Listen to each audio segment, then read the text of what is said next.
Hey, what's up, Magon? Seperti biasa, bagaimana kabar kalian di minggu ini? Semoga semuanya baik-baik saja ya. Mural kuno legendaris, banyak sekali makna di balik gambar ini.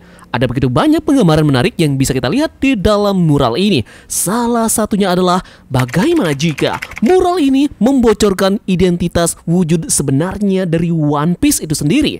Nah, jika kalian teliti, pasti akan ada beberapa hal yang janggal dan sepertinya mencurigakan yang mengarahkan kita pada One Piece itu sendiri. Sebelumnya, Franky tanpa sengaja melihat mural ini pada saat ia mengelilingi pohon Adam beserta dengan Ripley. Di sana Ripley pun menjelaskan secara detail tentang gambar kuno ini yang dikatakan Ripley. Dia berasumsi bahwa gambar ini mungkin saja adalah ulah dari anak-anak. Namun orang-orang di sana pun bilang bahwa pahatan yang ada di mural tersebut yang berada di pohon Adam justru sepertinya akan terkait dengan isi dari teks suci kuno yang ada di perpustakaan burung hantu. Nah, jadi para raksasa dan penduduk di sana pun menganggap mural ini adalah bagian dari sejarah dan mereka akan lestarikan guna untuk nantinya bisa diidentifikasi serta ditelusuri lebih dalam dari orang-orang yang benar-benar ahli dalam menerjemahkan teks kuno suci itu nanti.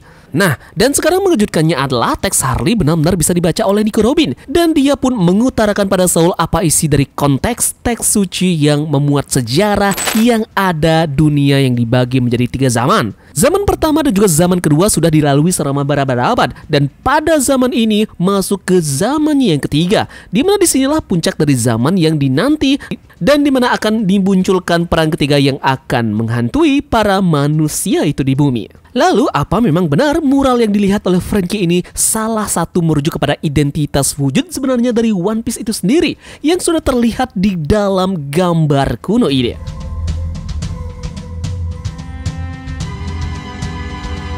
Nah, dalam mural tersebut, kita melihat Joy Boy yakni Nika melawan apa yang tampak seperti sama dengan matahari di tangannya. Sejak awal One Piece, ratusan referensi telah dibuat yang membahas tentang matahari itu sendiri, dewa matahari mistis Nika, Mother Flame, dan banyak hal lainnya. Yang paling menarik perhatian kita adalah 3 baris dari kata-kata Harley ini. Ada api di bumi, umat manusia menyerah pada keinginan dan menyentuh matahari terlarang. Matahari hanya menyebarkan bara perang.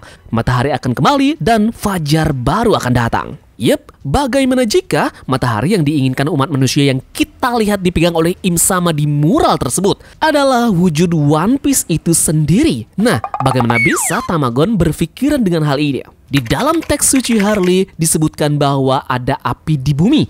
Umat manusia menyerah pada keinginan dan menyentuh matahari terlarang. Matahari hanya menyebarkan bara perang. Nah, melalui penggunaan matahari, diduga kerajaan kuno mampu berkembang dan maju, menciptakan hal-hal yang tampak mustahil. Ciptaan yang akan membantu mereka menghadapi kekuatan kegelapan. Kemudian juga ada kata-kata yang bilang matahari akan kembali dan fajar baru akan datang. Namun, entah bagaimana selama perang yang terjadi pada abad kekosongan, matahari telah hilang atau setidaknya kita tak lagi mengetahui lokasinya pada saat ini. Nah, mungkinkah One Piece sebenarnya adalah tanda petik matahari atau dalam istilah yang lebih baik, versi sempurna dari Mother Flame yang terus menyala di suatu tempat di bumi ini?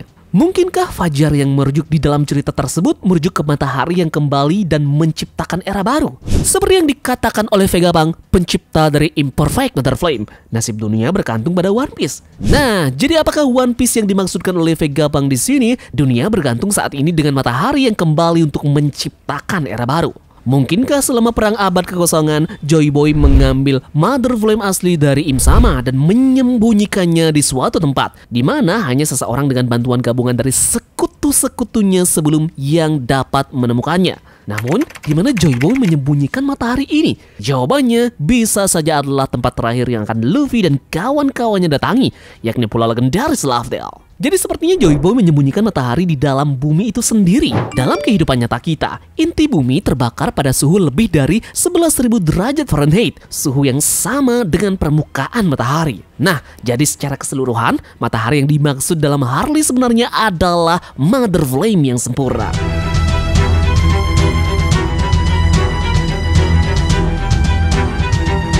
Umat manusia memanfaatkan matahari untuk menciptakan kerajaan kuno dan juga hal lainnya. Im Sama pun mengambil matahari dari umat manusia yang mengakibatkan pecahnya perang. Joy Boy akan mengambil matahari dari Im Sama dan menyembunyikannya di Lovedale. One Piece satu-satunya bagian api abadi yang tersisa dari dunia pertama.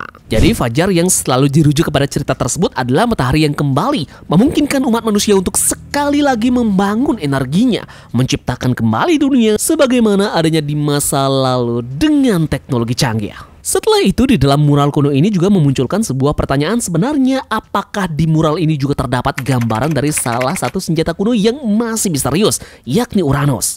Apa mungkin di dalam mural ini juga Oda akhirnya mengungkapkan senjata kuno Uranus? Bagaimana jika selama arc Skypiea, Oda menggunakan Enel untuk menggambarkan Uranus dan juga kemampuannya? Kehancuran yang ditinggalkan Maxim di Pulau Langit dengan serangannya ini tampak benar-benar mirip dengan Lelousia. Jadi mungkinkah Uranus mirip dengan senjata yang dimiliki oleh Im Sama yang ditenagai oleh Mother Flame? Enel mengambil ide ini dan membuat sebuah kapal yang ditenagai oleh sumber energi tak terbatas yang hanya dimilikinya. Nah, jadi mungkinkah Uranus tak lain adalah kapal yang digunakan oleh orang langit asli untuk pergi ke bumi dari bulan? Kapal yang digambarkan dalam mural bulan dan Maxim keduanya memiliki desain biru emas yang sangat mirip. Kita pernah melihat bahwa kota di bawah bulan dulunya ditenagai oleh sumber energi. Tapi jika bukan listrik, dapatkah kota itu ditenagai oleh Mother Flame? Dalam mural tersebut, kita melihat orang-orang turun ke api abadi dan mengumpulkannya. Ketika mereka kembali ke atas, mereka pun menaiki platform dengan platform yang kita lihat di kapal di mural bulan.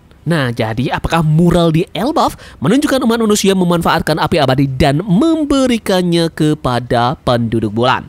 Nah, jadi Tamagon masih yakin bahwa Uranus digambarkan pada mural bulan dan dibangun oleh orang langit yang asli. Entah bagaimana Enel membuat salinan dari Uranus dan menciptakan Arc Maxim, mengembalikannya ke tanah tempat semua orang langit ini berasal. Namun entah mengapa selama perang pertama Im Sama menguasai Uranus dan sekarang menggunakannya untuk menyebabkan kehancuran di seluruh bumi. Jadi setelah ini kita pun bisa merasakan penampakan Uranus akan segera diperlihatkan dan mungkin saja akan muncul setelah kita mencapai alam surga di Elbaf.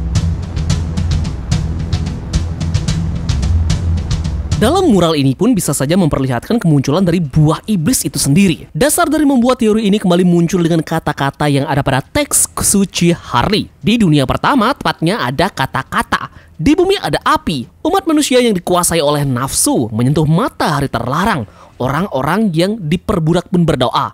Dewa matahari muncul. Nah, jadi apa mungkin selama dunia pertama umat manusia mendekati apapun yang dianggap sebagai Mother Flame asli dan melalui doa serta keinginan mereka, Mother Flame itu menganugerahkan kepada mereka buah iblis pertama. Kemudian kita lanjut ke dunia kedua. Dalam kekosongan ada nafas. Dewa hutan mengusir setan. Matahari tak melakukan apapun kecuali menyebarkan benih perang. Orang-orang di bulan sabit melihat mimpi. Manusia menjadi dewa setelah membunuh matahari. Dewa laut pun mengamuk. Nah, dengan konteks menuju kepada kata-kata teks suci ini, bagaimana jika di dunia kedua, dewa hutan entah akan membantu umat manusia atau tidak, menunjukkan kepada matahari yakni Joy Boy cara memanifestasikan lebih banyak buah iblis. Jadi Joy Boy akan menyebarkan benih-benih perang yang dimana itu adalah buah iblis kepada masyarakat bulan setengah dan bulan pertama yang terus-menerus bermimpi. Jadi singkatnya, buah iblis pertama mungkin saja diciptakan selama dunia pertama. Setelah Im Sama menghancurkan dunia pertama, bertahun-tahun kemudian, di dunia kedua, Joy Boy pun akan tiba dan menyebarkan cara menciptakan lebih banyak buah iblis dan pada gilirannya membuat dewa laut pun marah. Dan terakhir menarik untuk melihat penggambaran dari Pluton di sini. Di manakah sebenarnya gambaran dari senjata kuno ini? Nah, bagaimana jika alasan Oda menaruh Franky yang melihat mural kuno ini itu adalah disebabkan karena dirinya lah Pluton itu sendiri. Dalam mural chapter 1138 kemarin, kita diperlihatkan beberapa sosok kunci seperti Im Sama, Joy Boy, dan bahkan senjata kuno.